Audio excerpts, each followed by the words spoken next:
आप काहे चिंता कर रहल बानी दादी माँ? वो हमार कुछ ना बिगाड़ पाई। ओके करे दे जे करे के बा। हमार सर पे एक ना हमार 7 माँ के आशीर्वाद बा। और एक बात पता बा आपके विहू के मन में हमरा खातिर फिर से जगह बन रहल बा। यही खातिर कह रहल बानी, डोंट वरी। ना बेटा, हमकी औरत पे जरा भी भरोसा ना बा। और आज ऊ जे कैलस ऊ त जुर्म बा। वो आरुषि के तकलीफ पहुंचावे खातिर कौनो भी हद तक जा सकीले।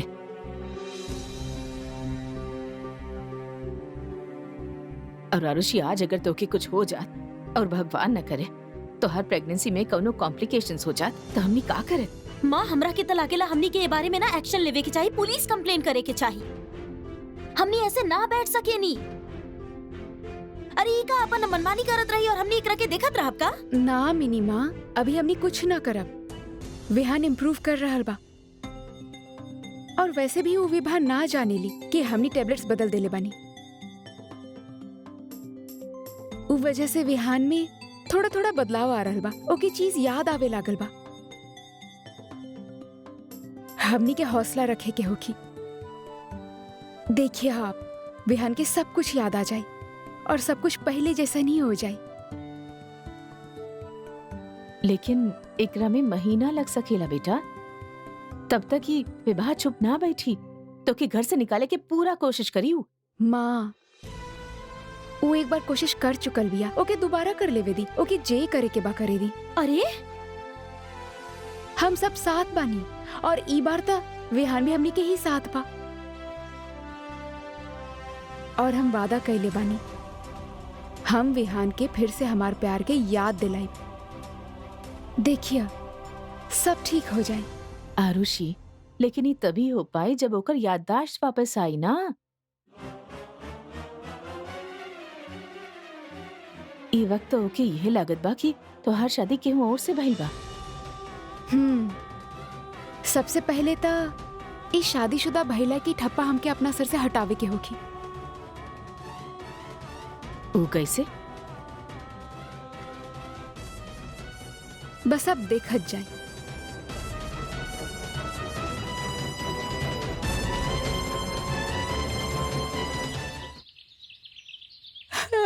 अरे अरे आरुषि बेटा, का हो गई? का भइल? अब हम का करें? अरे बेटा, का भइल? ऐसे काहे रो रहल बाड़ू बेटा?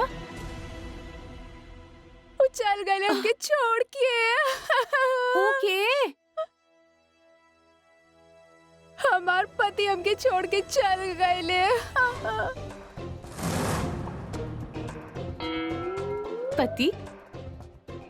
अरे बेटा, पति तो हरप्रीत, का हो गई?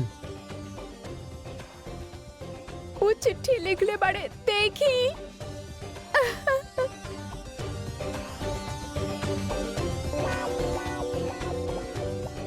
वो लिख ले बड़े, आज के बाद हमरा और उनकरा बीच में कौनो रिश्ता ना रही।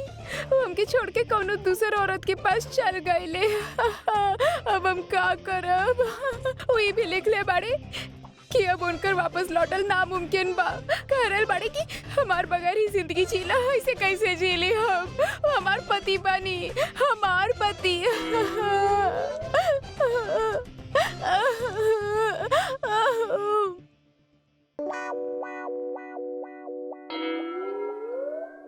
हमके तो विश्वास ही ना हो खेला। कौनो भी मर्द आपन पत्नी के छोड़ के केहू दूसर औरत के पास कैसे जा सकेला?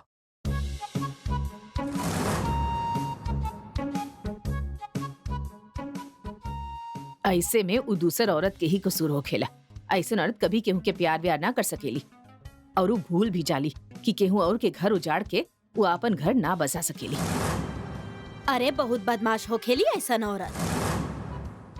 हाँ बिल्कुल दी। और पता बा, ऐसा औरत कभी कभी पैसा के खातिर ही सब करेली। You believe it? छी, बहुत सारा कीड़ा काटी है। देख लिया आरुषि के आ लगी ओके। एक दिन वो गिर जाई, ओकर टांग टूट जाई। देख लिया, दिल से बात निकलल बा, सच जरूर होगी। अरे अरे, आप लोग कुछ भी बोल रहे बानी। का भइल बा? ऐसा बिना केहू के जानल ओकरा जज ना करे के चाही। हम जानता नहीं ओकरा के, बड़ी कमीनी टाइप की चीज बाड़ी ऊ, जाने ली। हाँ दीदी दीदी कहत कहत आरुषि के हस्बैंड के हड़प ले ली। हाँ हाँ बहुत कमीनी बाड़ी। हमरा कहीं मिल गईली ना त ऐसन जूता से मारब की वो याद रखे जिंदगी भर। देखा था बेचारी प्रेग्नेंट औरत के अकेला कर देली हूँ। हाँ। मिनी माँ ठीक कहा तारी, एमे वो दूसर औरत के ही दोष बा। ऐसा औरत के ई बात के एहसास ना होखेला कि कितना बड़ पाप करत तारी। वो औरत जे भी कैलस, पर हम तो अपन पति खो देनी ना। अब हम जी के का करब? आरुषि ही हमरा के तो मर जाए के चाहिए, मर जाए चाहत बानी। आरुषि का कहा तारू तू? आरुषि बात तो सुना। आरुषि लिसन टू मी। हम ना जिए चाहत आरुषि बानी। बात तो सुना हमार। हमके मर जाए के बा, हम नहीं के जिए चाहेले। हम जी के का करब? हम ही खा के मर आरुषि, जात बानी।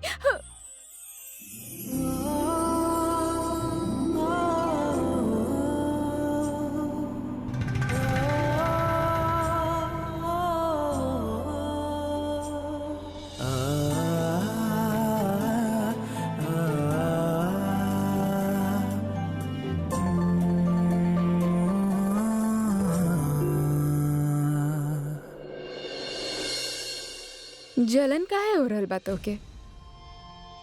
जलत नहीं की हम, लेकिन ई तरह के हरकत हम अपना घर में बर्दाश्त ना कर सकेली। हम माँ के अभी जाके बोल देता नहीं आपके घर से बाहर निकाले खातिर। तोहके समझ नहीं आ रहल ना? तोहके बिल्कुल एहसास नहीं के कि हम का कर सकेले? तहार जिंदगी बर्बाद कर सकीले हम, समझ गईला?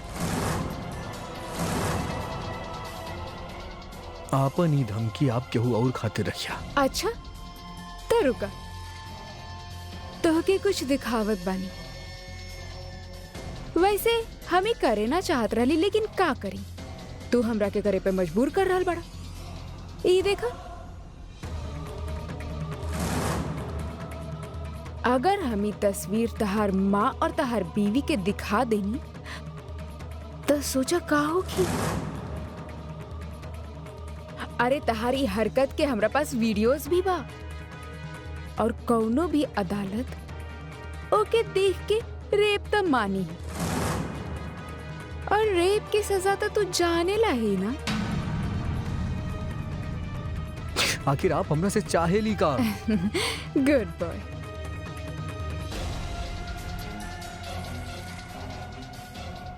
तो के बस एगो छोटा सा काम करे के बा। ई एड्रेस पे ई पार्सल के डिलीवर करे के बा, ओके? बस। लेकिन का बा एमे और आपके बिजनेस का बा? तोहके ओकरा से कोनो मतलब ना होके के चाहिए, समझ ला तू? तहार काम पर डिलीवर करल, जेकरा खातिर तहरा पैसा दिहल जाए, समझ ला? ज्यादा सोचा मत, बस हम जे कहत बानी ना वो करत जा। फिर तू देखिया तहार जिंदगी कैसे बदले ले, जे तू सपना में भी ना देख ले रहला, वो सब हासिल कर पाईबा तू। सच।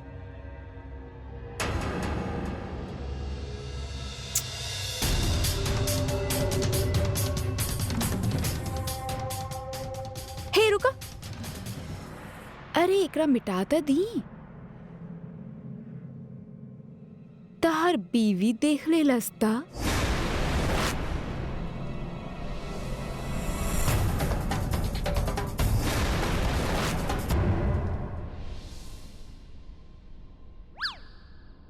ई का हो गइल बता के? तू इंसान खातिर आपन और आपन बच्चा की कुर्बानी देवे चाहता रू, जौना इंसान के तहार परवाह तक नहीं खे। तू जैसा औरत ऐसा इंसान के पति से देवता बना देवेली। कबो भी ऐसा बेवकूफी करे की कोशिश मत करिया। ऊ चल गई तो हमनी तो बानी ना तहरा खातिर, मर गई नहीं हमनी। अब सिर्फ आराम करा और कुछ करे की जरूरत नहीं है, समझ लू? जानत बनी, पर हमार बच्चा के बाप के नाम के दी? ई सारा चीज मायने ना रखेला आरुषि। ई जमाने में ई सबके जरूरत ना पड़ेला। पता बा, जमाना बहुत आगे बढ़ गईल बा, फिर भी हम अपना बच्चा के बाप के नाम देवे चाहत बानी। कल हमरा से पूछी था कि का जवाब देब हम? ऐसे हमके जिए के ना बा, हमके मर जाए दी। अगर जरूरत पड़ल तो तहार बच्चा के बाप के नाम हम देव।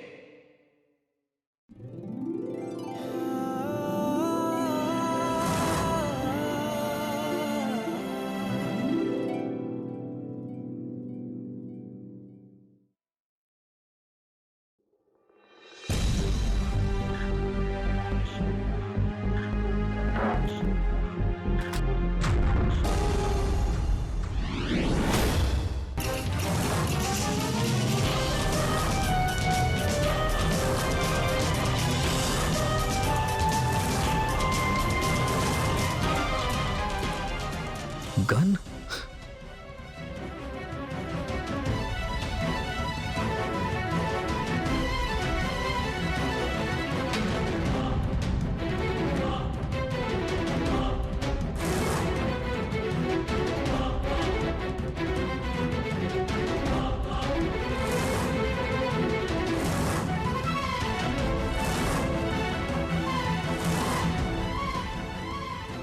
ये तो का कर रहल बड़ा?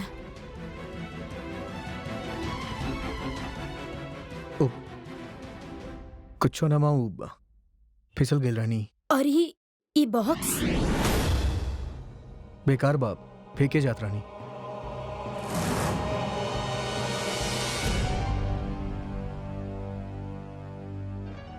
कस्तूरी बेटा, तनी हे अर्थे आवा।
ये आप चॉकलेट मिल्क शेक बनेले बानी? हाँ का है? ओ का बा ना, आरुषि भाभी के भी मन बा चॉकलेट मिल्क शेक पिए के। आप हमरा के बताई आप ही कैसे बने नी? तब चॉकलेट मिल्क शेक पिए के बा महारानी के।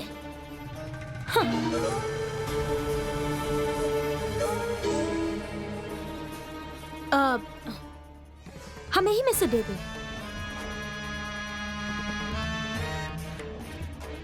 तू जा हमार कमरा के सफाई कर दा। जी ठीक बा।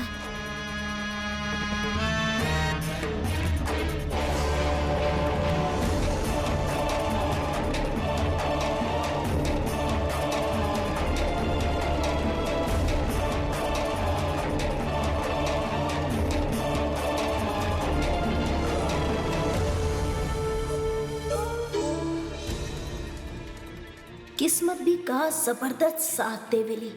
तू नींद की जौन गोली के साथ आत्महत्या करे के नाटक कैले रहलू आरुषि। हाँ, उहे नींद के गोली के इस्तेमाल अब हम तोहरा खिलाफ करब और केहू के शक भी ना होई। सबके इहे लागी कि तू फिर से आत्महत्या करे की कोशिश कैलू। विभा, विभा। जी बिहान जी। विभा, हमके तोरा कुछ दिखावे के बाद चलो। अरे चला तो सही, बताओ तनी, आवा ना। का करा तारू, चला ना जल्दी, कम ऑन। विभा चला। हाँ।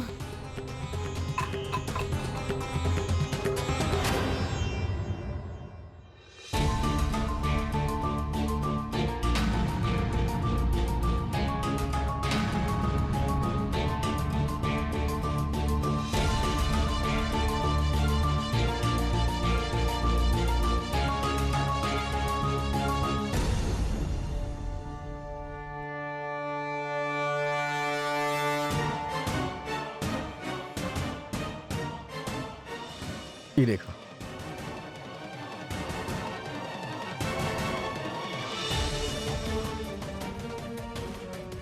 देखा ना? विभा मैडम,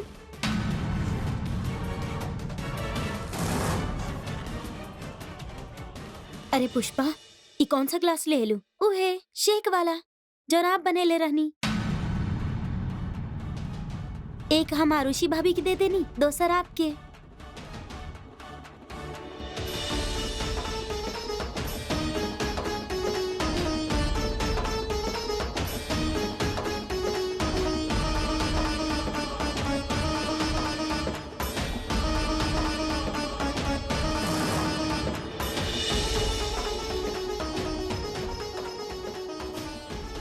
देखा ना का करा तारू विभा, ये देखा।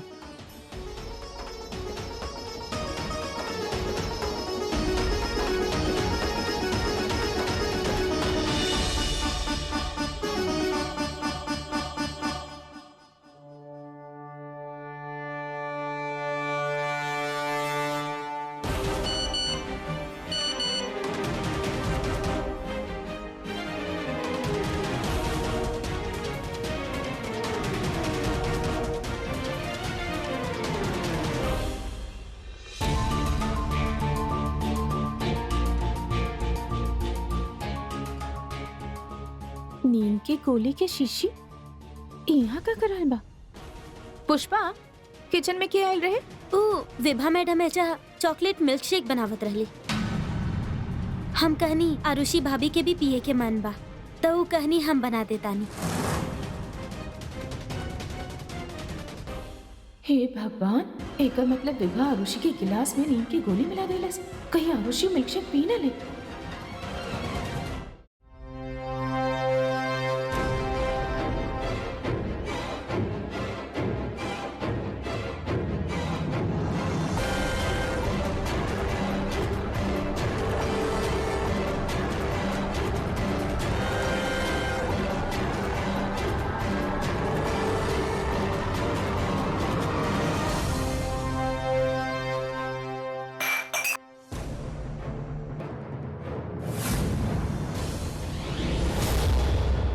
चाची माँ, तो मिल्कशेक काहे पी लूं? चाची माँ का भाई? चलो बेटा, डॉक्टर के पास चलत बानी। डॉक्टर के पास का भाई? तोहर तबीयत ठीक बा बेटा? हाँ चक्कर चाची नहीं माँ। खा रहल बा? ना, हम बिल्कुल ठीक बानी। ना बेटा, टाइम वेस्ट मत करा। चला बेटा। चाची माँ का भाई? का भाई? आँख के सामने अंधेरा तो नहीं खिंचा रहल ना, तो सचमुच ठीक भी है ना? बात का बा का भाई? ऊपर वाले की कृपा बा। ओ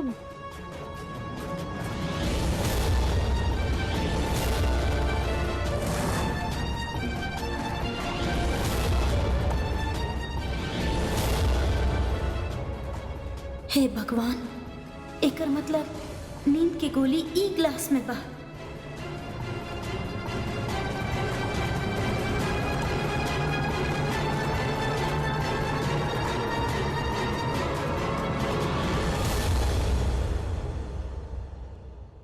विभा, गिलास नीचे काहे रख रहल बाड़ू? मिल्कशेक पीला, सुनली बड़ा अच्छा बनेले बाड़ू। आरुषि अभी अभी तो बतैलस। हमार मन नहीं खे। ऐसे कैसे मन ना बा? सवेरे से कुछ ना खैलू, कुछ पीतला बहू। ना अरे ना, पीला विभा, सास इतना सेवा करत तारी, कहाँ मिलेली ऐसन सास? बहुत लकी बाड़ू तू। और ये चॉकलेट मिल्क शेक तो तारा पसंद बना। चाची माँ, अगर ना पियली तो जबरदस्ती पिलैया। ना, चल हमरा के ना पिए के। ना कैसे पिए के बाद तनी पीला ना। चाची माँ बड़ बड़ी इतना प्यार से पिलावा तारी, उनकर मान तो रखा। हाँ, पीला पीला बेटा, बहू मान रख ल हमार। हाँ, सास बानी तो हर।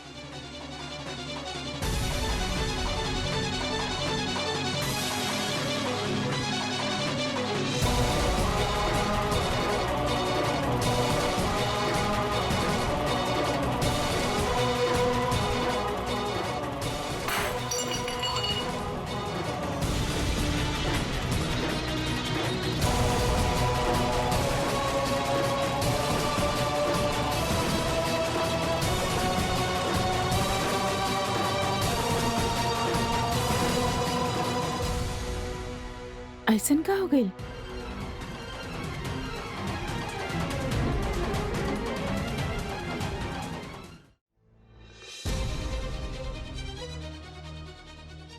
ये आप का कर रहल बानी? हम का करत रही? तो के प्यार से मिल्क शेक पिलावत रही। तू सवेरे से कुछ खैलू ना बाना बहू। लेकिन हम ही मिल्क शेक ना पी सके नहीं, काहे कि एमे कहे के एकरा में का बता ना।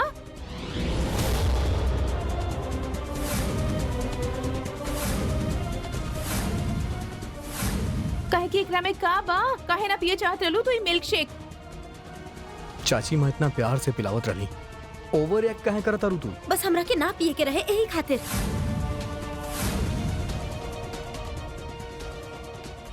विभा,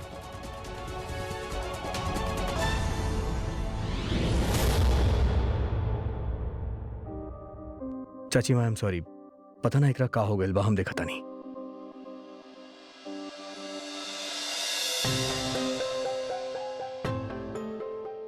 चाची माँ का भइल? आप ऐसे का भइल? का हो गई? हरप्रीत, का हो गइल बा?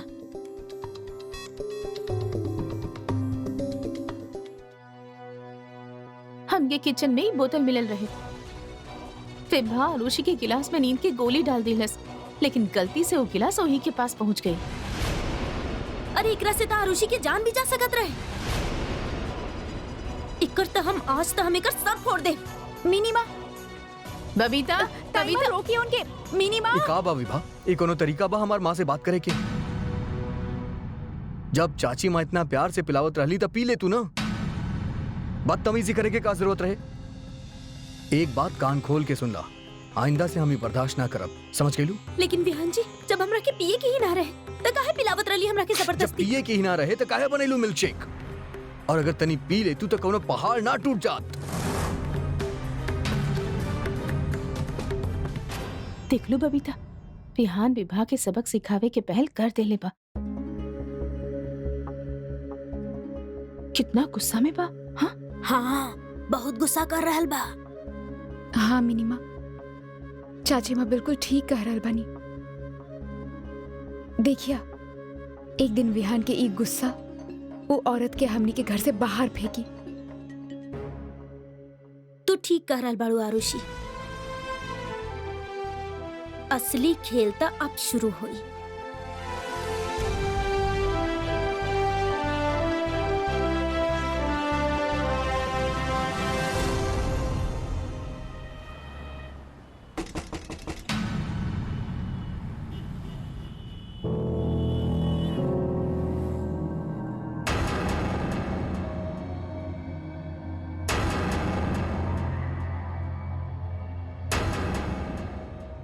जी वो पार्सल लाइल रहनी आपके खातिर। रख दे उधर। अरे भाग रे, पुलिस के रेड पड़ल बा, जल्दी। अरे इधर भी पुलिस बा। ए पकड़ करा, डाल अंदर।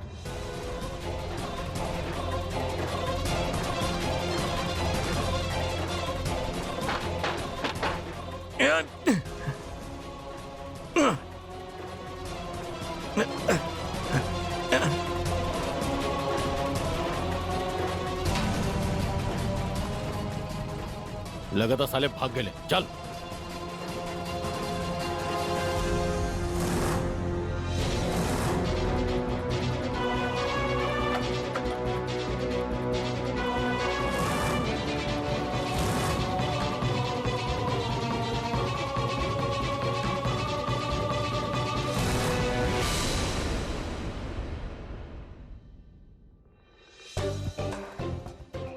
बहुत झगड़ा हो रहा बा दोनों में। सुनी हम विहान तरह से जी, कनी ना हमके कोनो बात ना करे के बा। विहान जी, विहान जी, विहान जी, प्लीज। हम तरह से कनी ना हमके कोनो बात ना करे के बा।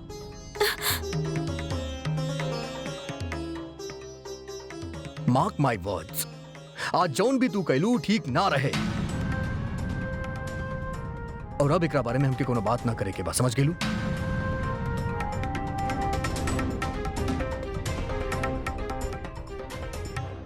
ठीक बा, मत करी बात, लेकिन हम भी आपके एगो बात बतावता नहीं, जब तक आप हमरा के माफ ना करता नहीं, हम भूखल मर जाई।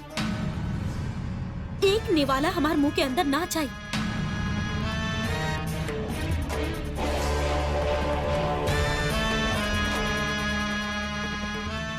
तोहरा जौन करे के बा करा।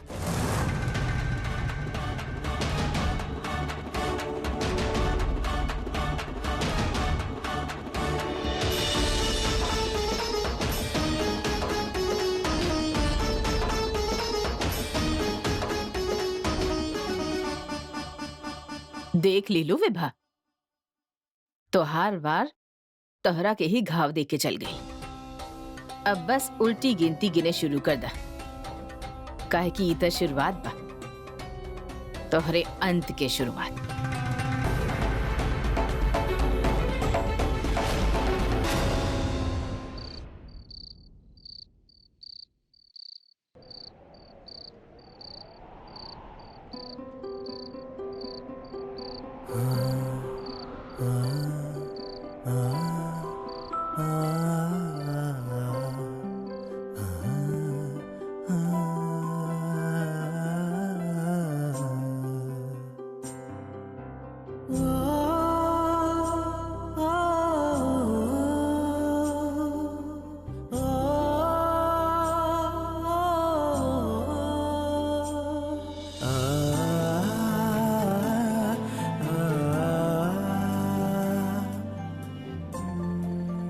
कुछ ढूंढ रहे बनी आप? हाँ, वो भूख लागल रहे यही खातिर। अच्छा, आपके खातिर खाना लगा देत बानी। ना ना, ओकर कोनो जरूरत नहीं के, हम खुदे कर ले, डोंट वरी। ना, हम करत बानी ना।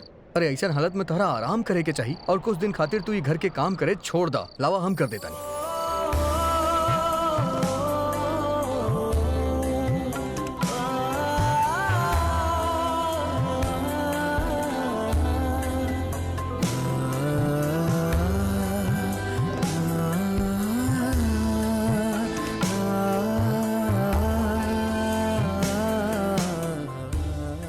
हम डाइनिंग टेबल पे इंतजार करता नहीं।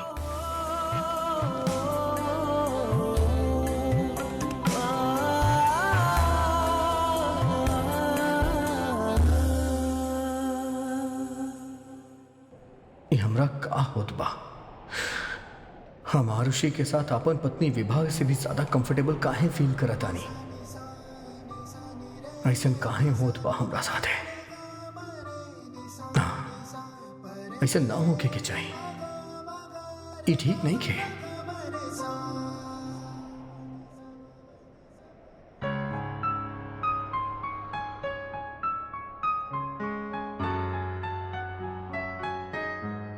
एगो बात पूछी तरह से, का तू साचो में ही घर के सर्वेंट बाड़ू? देखा, बुरा मत माना, लेकिन हम महसूस कर ले बानी कि तू अच्छा खासा पढ़ल लिखल बाड़ू, अच्छा इंग्लिश भी बोल ले वेलू, न्यूज़पेपर मैगजीन सब पढ़ ले देख ले बानी हम तारा के। फिर ही सर्वेंट के जॉब काहे करेलू तू? कबो कबो हालत ही ऐसन हो जाला, इंसान के ऊ करे पड़ेला जे ओकरा ना करे के चाहिए। ऐसन कैसन हालात बा कि तू सर्वेंट के जॉब करता? छोड़ी ना, कुछ बात अगर ना कहल जाए तो ही अच्छा बा।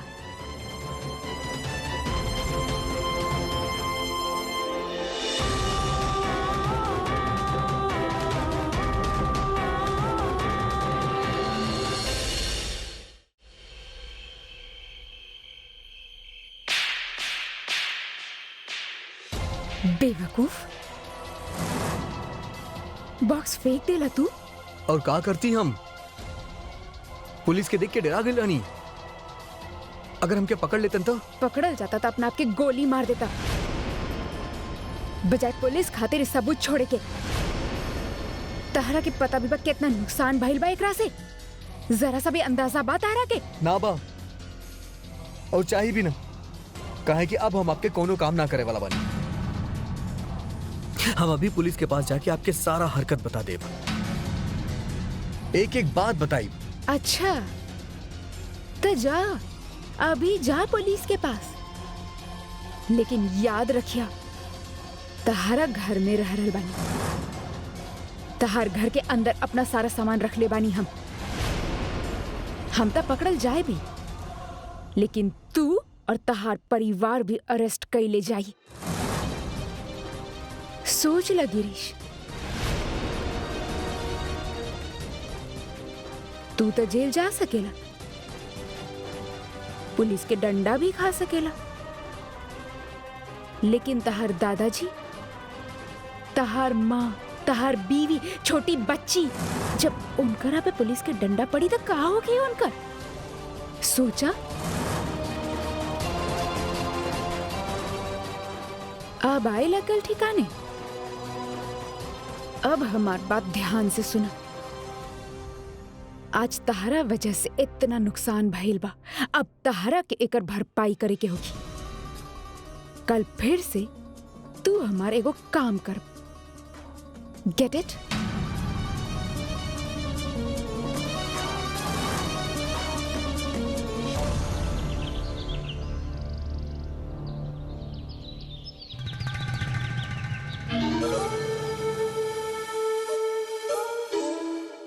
ये विहान जी कहाँ चल गए?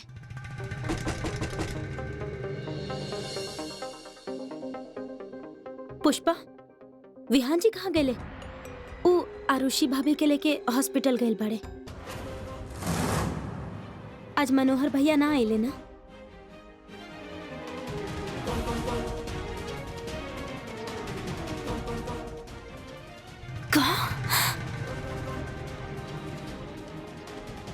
विहान जी ऐसा कैसे कर सकेले?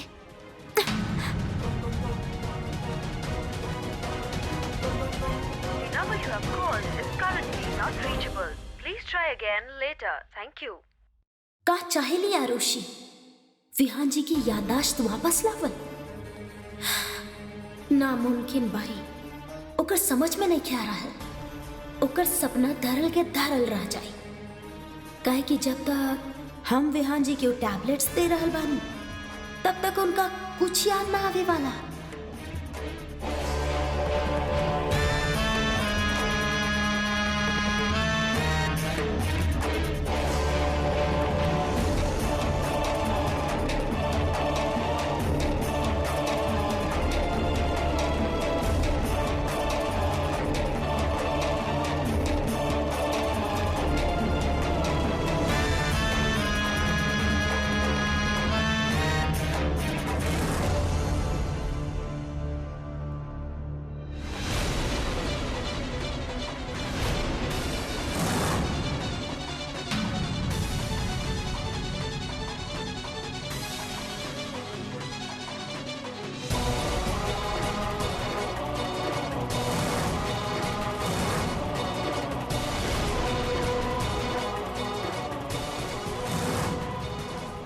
इता आरुषि के पायल बा।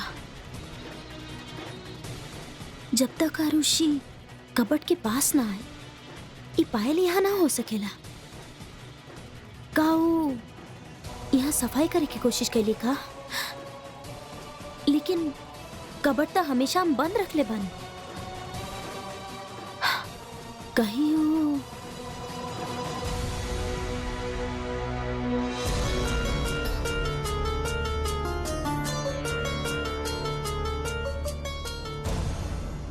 ना ना, टैबलेट दिखे में तो उहे बा। हमरा पास दोसर स्टॉक पड़ल बा, हम ओमे चेक करतानी।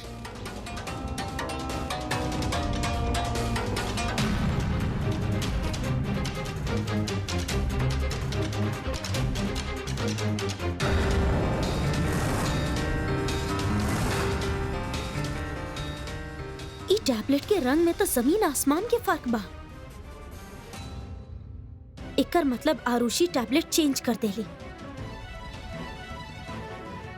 तब कबे विहान जी के बर्ताव में इतना बदलाव बा?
हेलो। हाँ विभा, हेलो विहान जी, आप कहाँ बानी? हम आरुषि के लेके हॉस्पिटल जाता नहीं, रास्ते में हमनी माता के मंदिर आयल बानी। का आप नौकरानी के साथ माता रानी के मंदिर में पहुँच गए? विभा तोहर आवाज कटत बा, हम तोहरा के बाद में फोन करब। यहाँ मंदिर में फोन अलाउड नहीं खे। ओके? हेलो हेलो विहान जी। चला।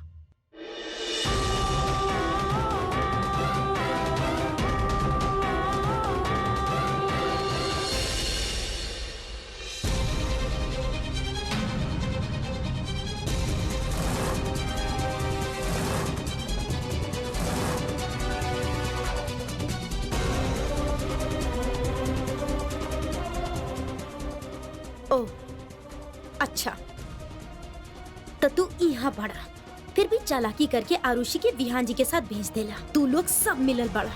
तू लोगन के हम तोहनी के इरादा में कामयाब ना होखे दे। चाबी दा।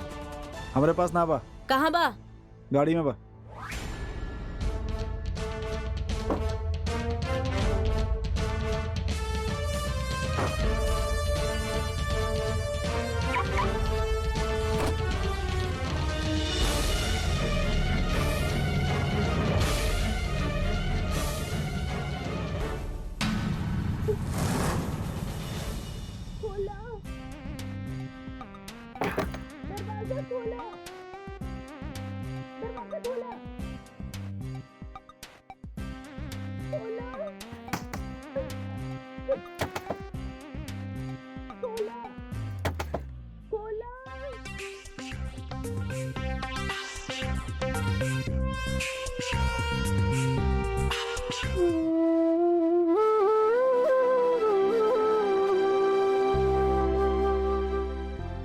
कुछ तो चमत्कार कर माँ। कब तक ऐसे लड़त रहा भी सिचुएशन से?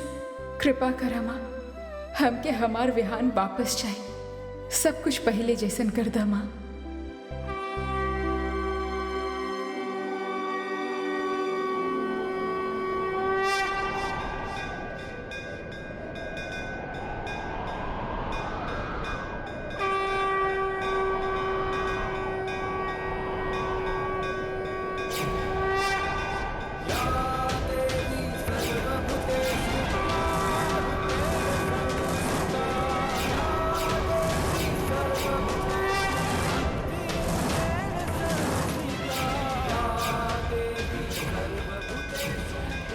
हमके ऐसा लगत बा जैसे हम यहाँ पहले आ चुकल बानी।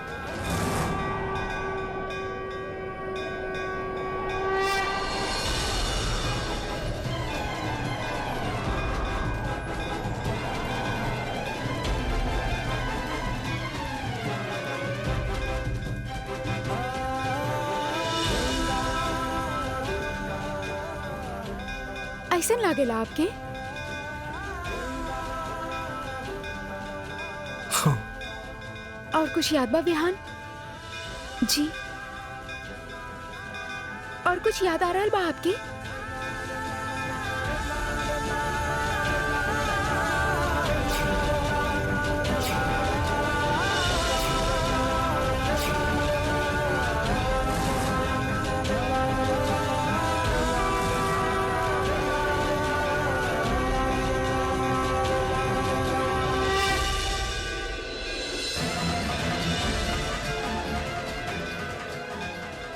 ये मंदिर में कोनो आस्था बा, कोनो कोनो यूनिक से आस्था, कोनो जगह जहां पे लोग मन्नत मांगे ले और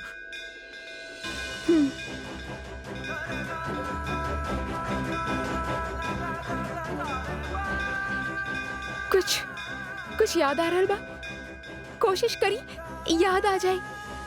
कौन से आस्था का बाई मंदिर में?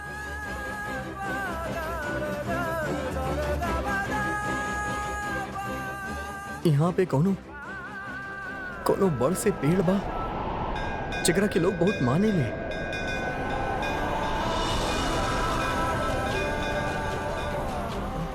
हाँ, बहुत बड़ा पेड़ बा। याद नहीं कि आवत कौना तरफ बा। याद करी।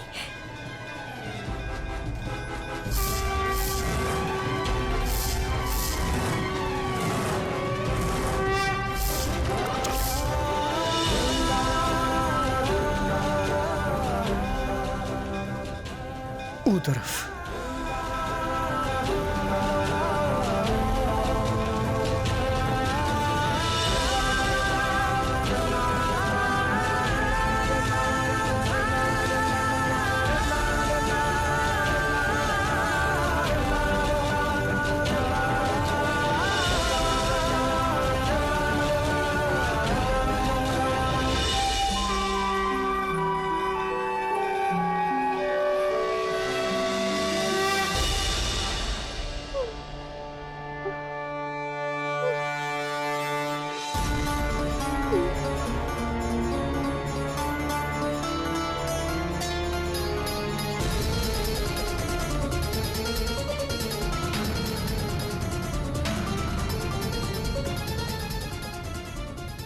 अरे कुछ हो गया तो देवे के पड़ गई। विभा विभा विभा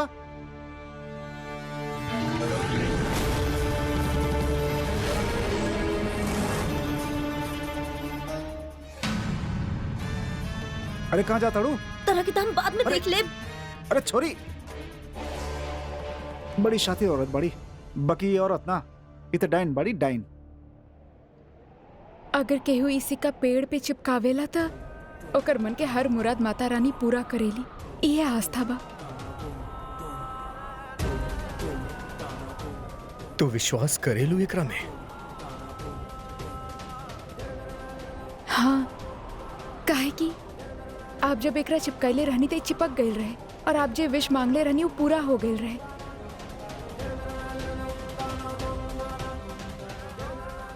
एक बार और कोशिश करिए।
विहान जी।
आप ठीक बानी? का भइल? कुछ याद आए? हाँ, का भइल? आप रेस्टलेस काहे लग रहल बानी? आप ठीक बानी ना?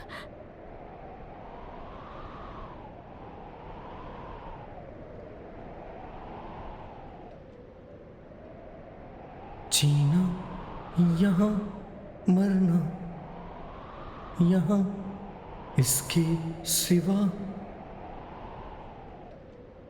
जाना कहाँ?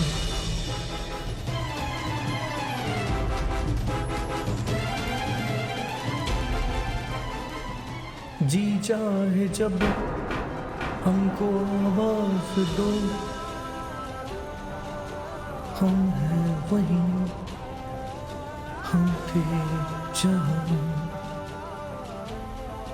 अपने यहीं, दोनों जहाँ, इसके सिवा जाना कहाँ? हाँ,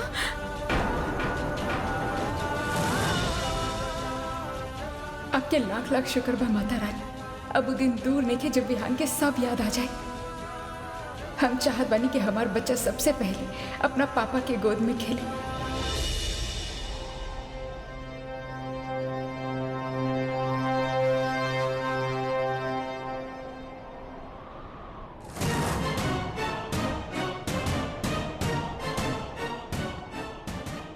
विहान, विहान, विहान उठा,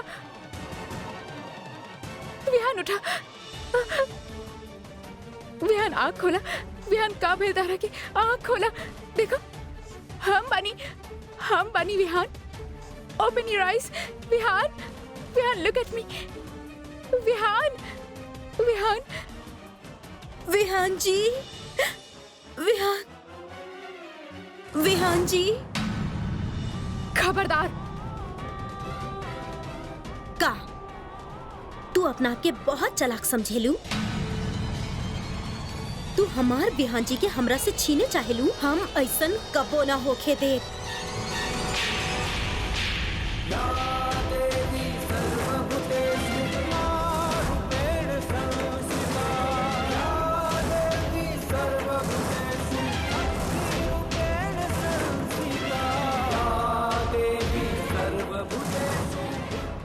खबरदार, अपना गंदा जुबान से हमार पति के हमार विहान जी कहलूता। तू इतना बेशर्म कैसे हो सके विभा? कम से कम मंदिर में तो झूठ मत बोला।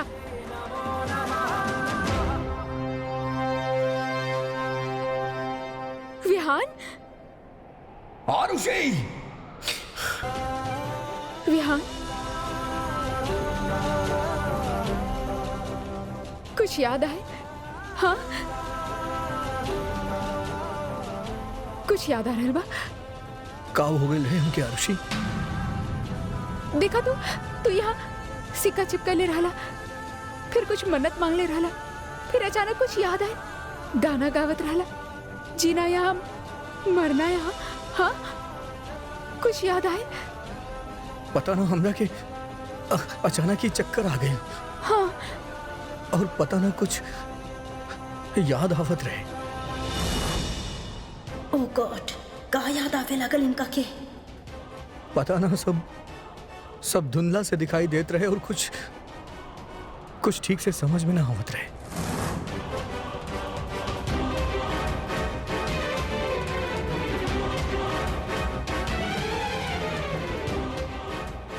हमके घर जाए के बाहर ऋषि। ओके ओके। हमार तबीयत ठीक नहीं खिलागत। प्लीज हमके घर ले चला। ओके, घर चलत बानी। चला।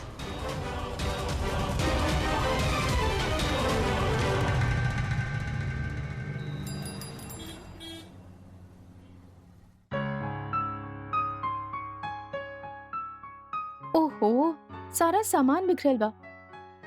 कौनो सामान जगह पे ना बा। देखे में तो बड़ा क्लासी लगेले।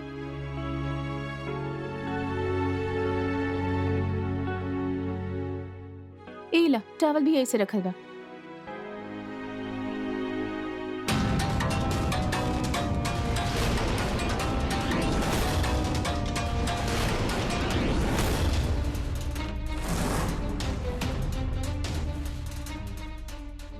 इतना सारा पैसा? अगर करुणा के पास इतना पैसा बा तो वो यहाँ का करल बिया?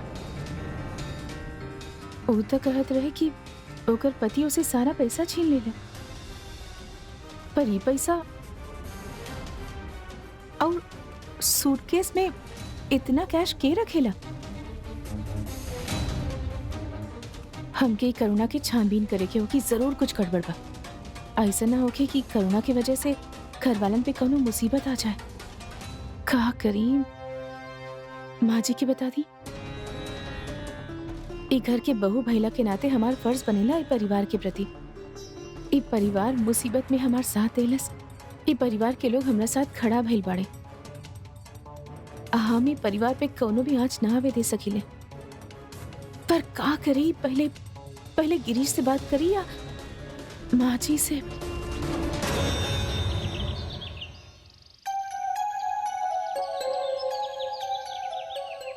एक गुड न्यूज बा और एक बैड न्यूज।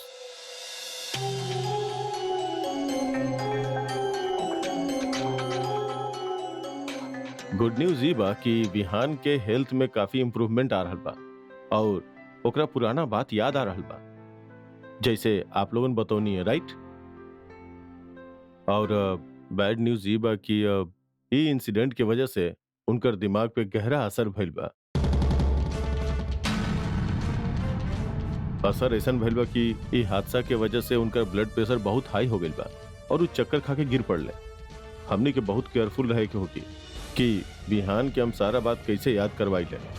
उ दौरान अगर ओकर ब्लड प्रेशर हाई हो गइल तो ओकरा हार्ट अटैक भी आ सकेला।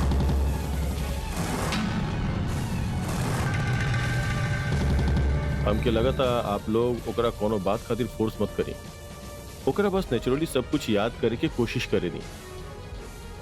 अगर कोनो इंडिकेशन मिले या ऐसा इंसिडेंट दोबारा होके तो प्लीज कॉल मी। जी ऑफ कोर्स।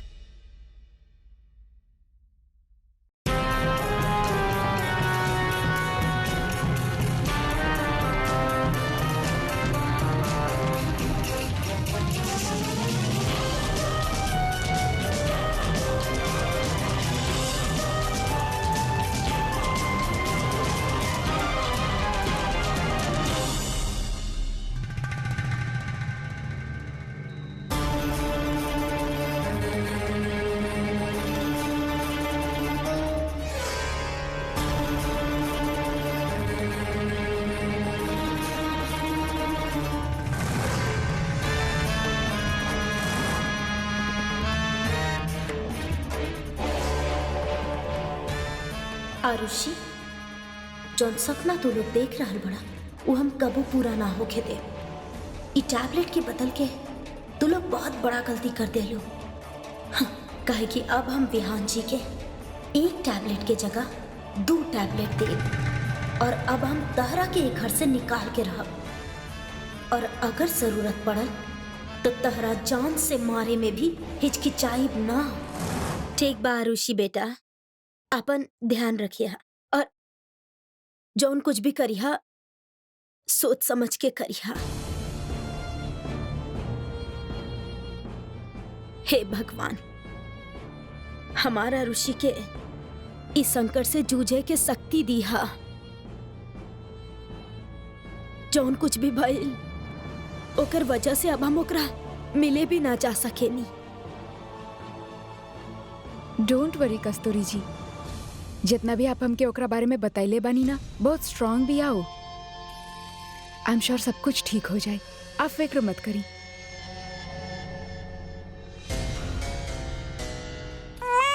अले बाबू, अले बाबा, मम्मा आ गई, मम्मा आ गई। ये देखो मम्मा आ गई। बहुत प्यारा बच्चा बा।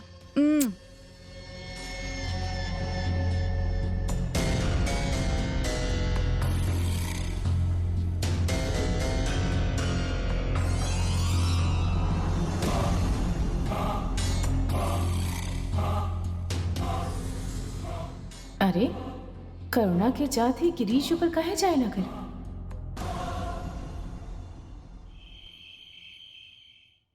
विहान के सब कुछ याद आ गए रहे, बस इतना सा कसर बाकी रह गए रहे।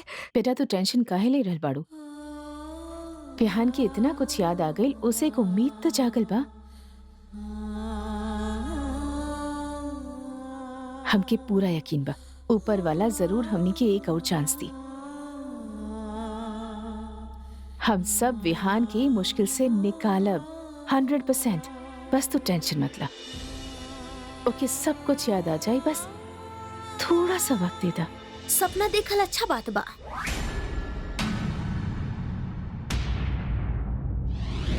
बाकी सपना के पूरा होके के उम्मीद रखल सरासर बेवकूफी।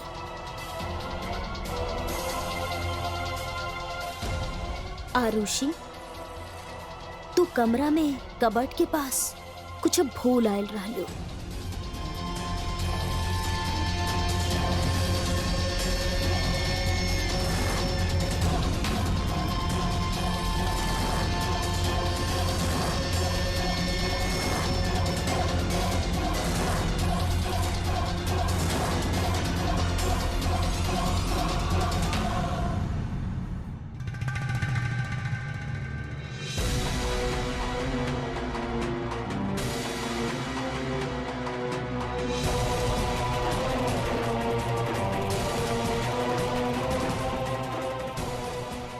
तहरा का लगेला कि तू हमार कमरा में जाके टैबलेट बदल के आ जाइबू और हमरा के पता भी ना चली? कितना बेवकूफ बाड़ू तू। बहुत बड़ा गलती कर देलू तू आज। काहे कि अब हम विहान जी के एक टैबलेट के जगह 2 टैबलेट दिहल शुरू कर देनी।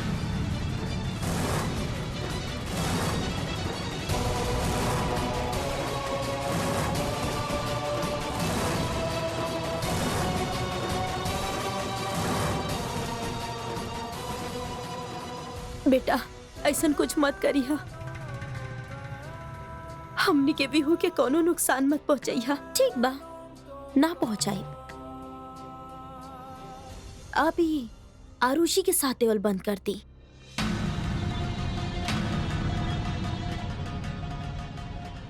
ई पूरा सिचुएशन से अगर ई आरुषि के निकाल दिया जाए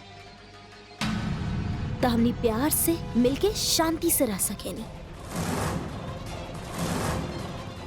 तू जाने लू विभा, ई नामुमकिन बा। तो ठीक बा, फिर आप हमरा खातिर कुछ ना छोड़नी। और हाँ, कल विहान जी के एनिवर्सरी बा। ई बात तरा मालूम हुई है ना? ऑफ कोर्स, हमारा और विहान की शादी।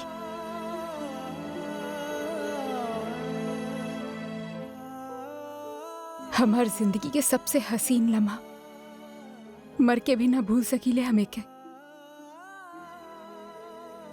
शाबाश। तब फिर कल के तारीख तारा एगो और वजह से याद रही, काहे कि कल विहान जी और हम हमेशा खातिर एक हो जाए।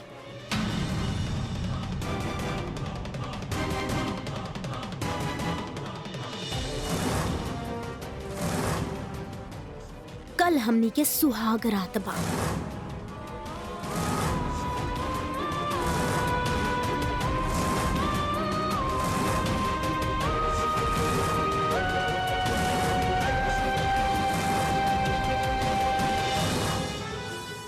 आरुषि, हम तरह से वादा कैले रहनी कि एक एक करके तोहार तरह से सब कुछ छीन ली, और अब हम ओकरा से एक कदम दूरी पे बानी, और कल वो दूरी भी मिट जाए।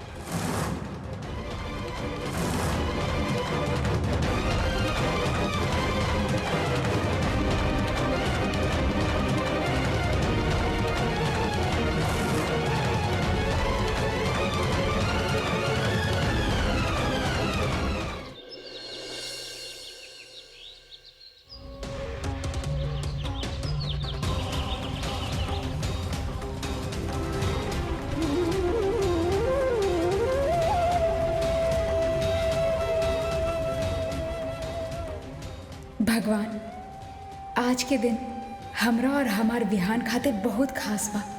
आज हमनी के शादी के साल गिरह बा। वो औरत कितना भी कोशिश कर लेवे हमार सब कुछ छीने के, लेकिन हमके पता बा कि आप हमरे साथ बानी। आप हमरा और विहान के पवित्र रिश्ता के रक्षा करिए। हमार पवित्र रिश्ता के विवाह जैसन औरत कबो अपवित्र ना कर सकेली।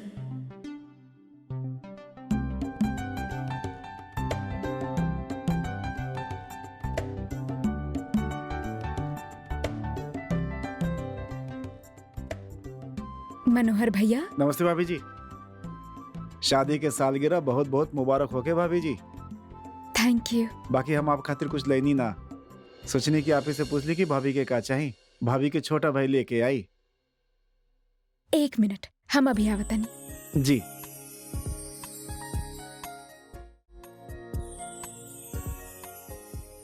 Good morning moms. Happy anniversary. Thank you. जियत रहा।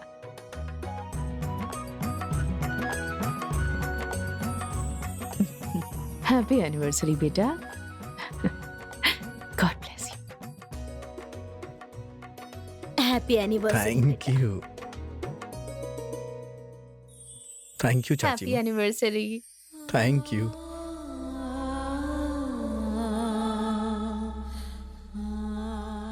Happy anniversary.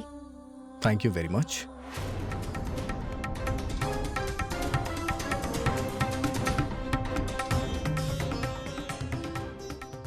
बेटा ओके भी तो विश कर दे। हरप्रीत,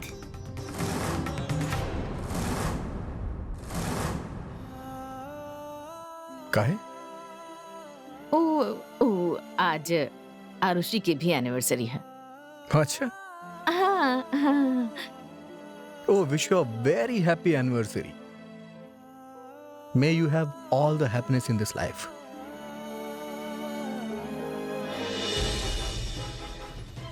और तू देखिए तहार जिंदगी में भी सब कुछ पहले की तरह ठीक हो जाई। तहार पति तहरा साथे हुई हैं। वो इहे पे तबाड़े।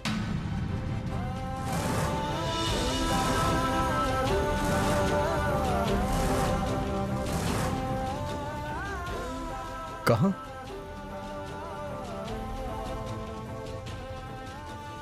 हमार दिल में।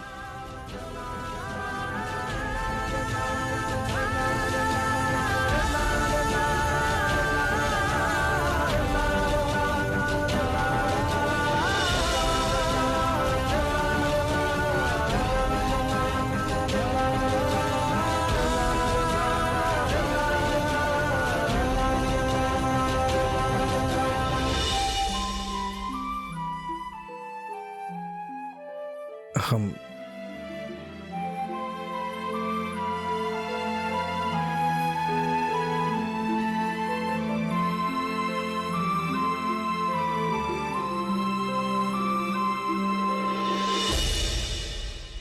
दादी माँ झुका मत रुक जा झुका मत।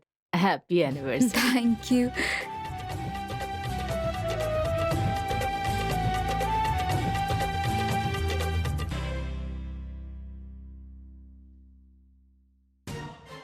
हम विभा के कॉफी दे के आवता नहीं।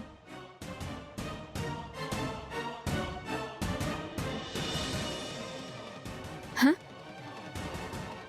विभा के कॉफी का करे वाला बाड़ी।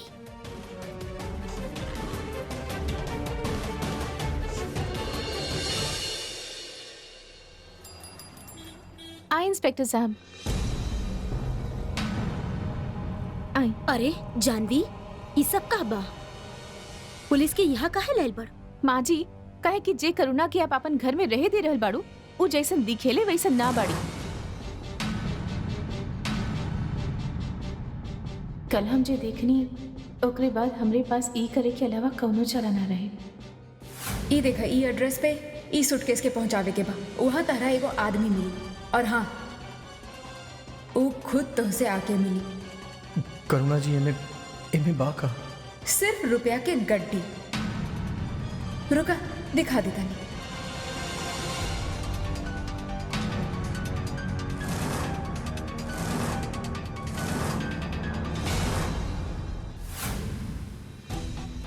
तहार कहे के काम मतलब बा जानवी?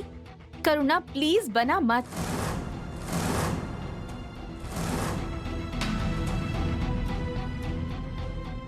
हमके ना पता तू कौने मकसद से घर में आइल बाड़ू, पर माँ जी ई जे कुछ भी कर रहल बिया ओमे हमके कुछ ठीक ना लग रहल बा। और माँ जी अगर आपके हम पे यकीन नहीं किए तो बस एक बार करुणा के कमरा की तलाशी ले ली।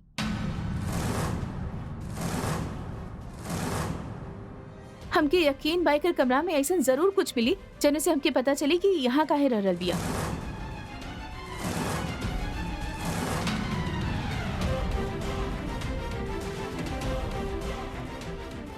चलिए इनका कमरा दिखाई।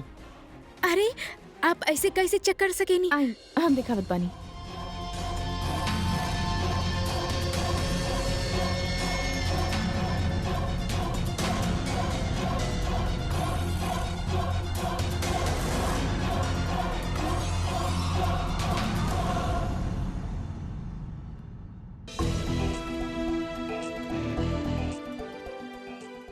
कॉफी पीबू?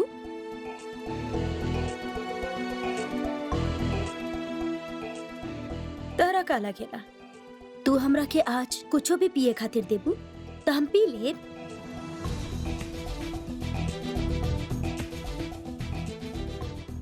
पता ना ओमे जमाल गोटा नींद की गोली या पता ना का मिले ले हो। यही से आज हम तोहार कोनो भी चाल में आवे वाला नहीं की।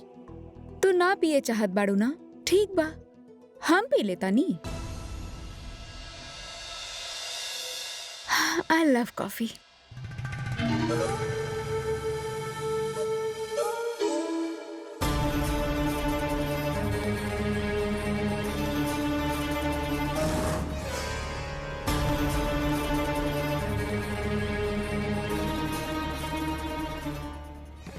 तू चाहे जौन मर्जी कर ला, आज हम तोहार हाथ के बनावल ना ही कुछ खाए वाला बानी और ना ही कुछ पिया।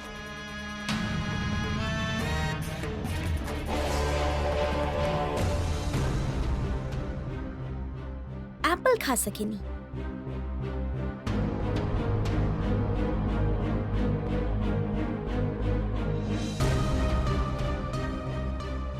अरे तू एप्पल काहे खैलू?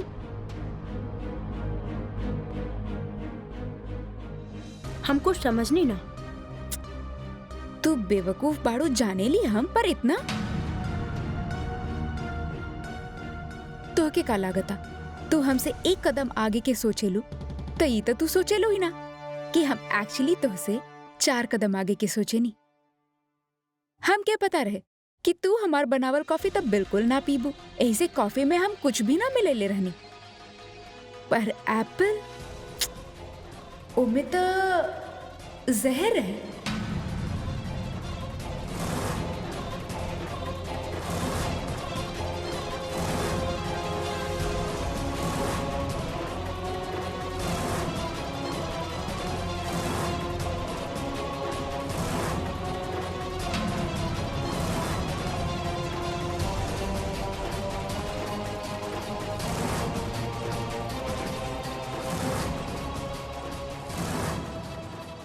दूसरा के पति के साथ सुहाग रात मनावे के बहुत शौक बाना तोहके। मनावा अब।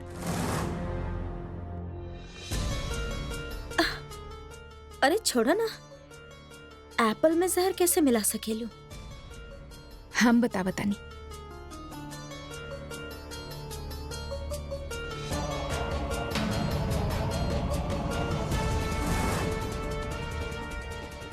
ऐसे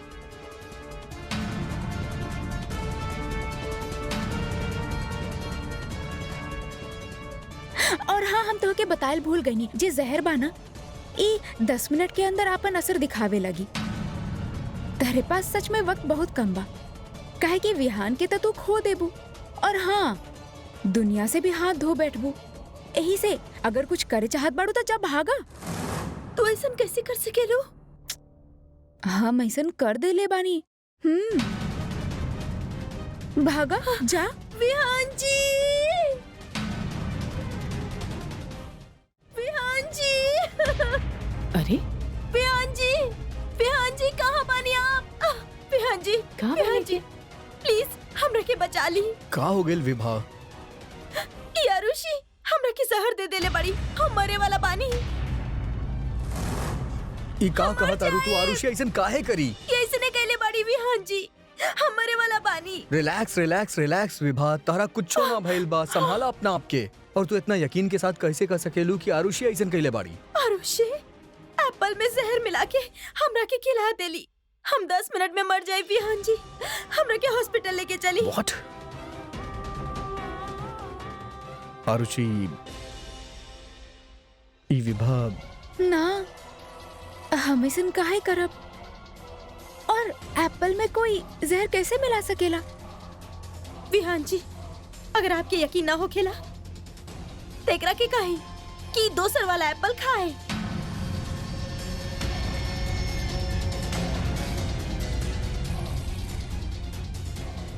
अगर तोहर बात सच बना तो खाई दोसर वाला एप्पल।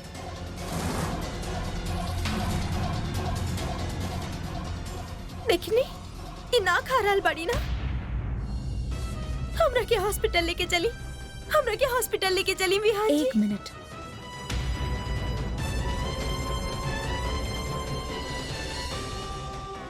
आपके ऐसा लागत बाना कि एप्पल में जहर रहे? ठीक बा, हम खा रहल बानी एप्पल।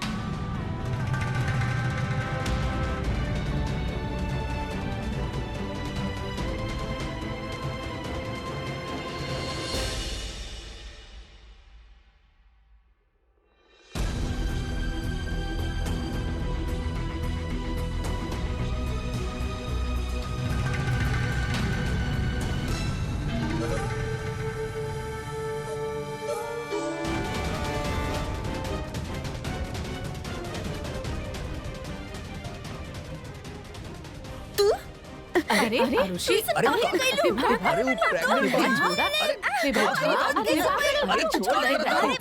प्रेग्नेंट बाड़ी, छोड़ा ओकरा के।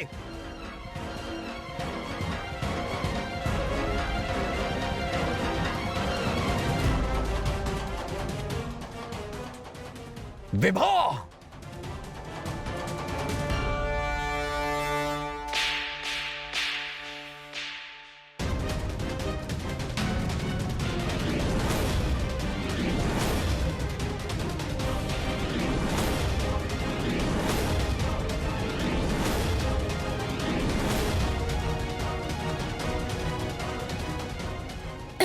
आरुषि तू ठीक बाड़ू? Hey breathe breathe breathe, are you okay? Are you okay? Arushi ठीक बाड़ू ना?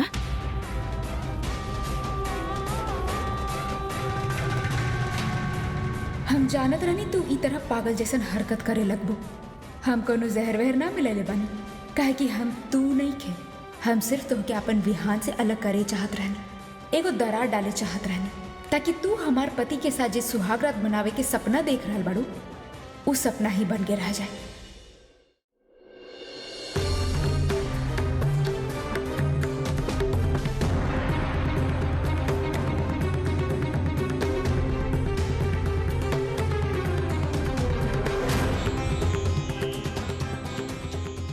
का भइल?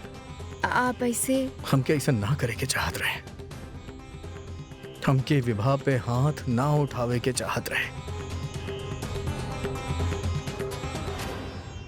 विहान कैसे समझाई तोके कि तू जे कुछ भी कैला बिल्कुल सही कैला। तोके मालूम नहीं खे वो औरत कितना घिनौना चीज कर रहल बिया हमनी के रिश्ता के तोड़े खातिर।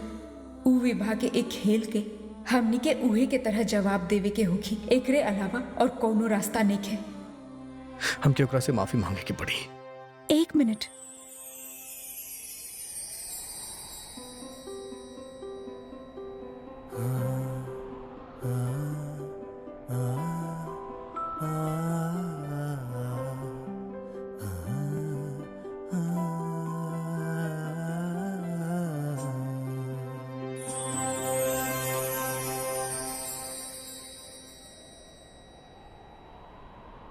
सॉरी। अगर आप ऐसा कुछ करे चाहत बनी तो सिर्फ माफी मत मांगी। मतलब कुछ और करी, समथिंग क्रिएटिव जेकरा से आपके बीवी के स्पेशल फील होके, जौने में आपके प्यार झलके, सिर्फ माफी ना। आखिर आज एनिवर्सरी बाना आपकी।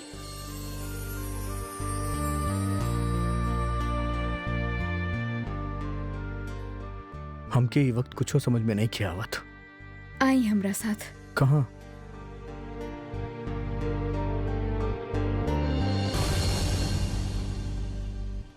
हो गई तसल्ली? हाँ,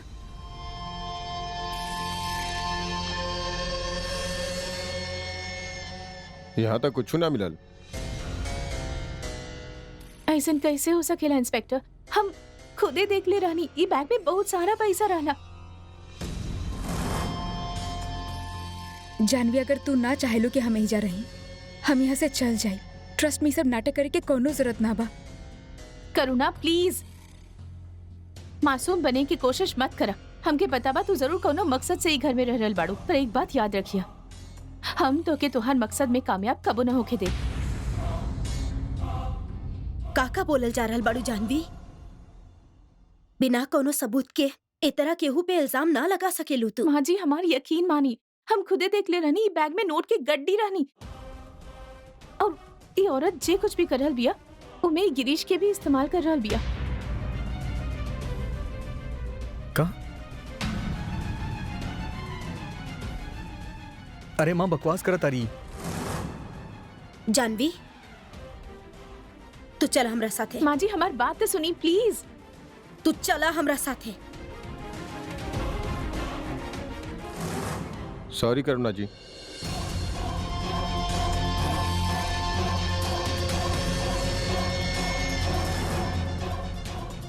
करुणा जी, वो बैग में से पैसा कहाँ गए?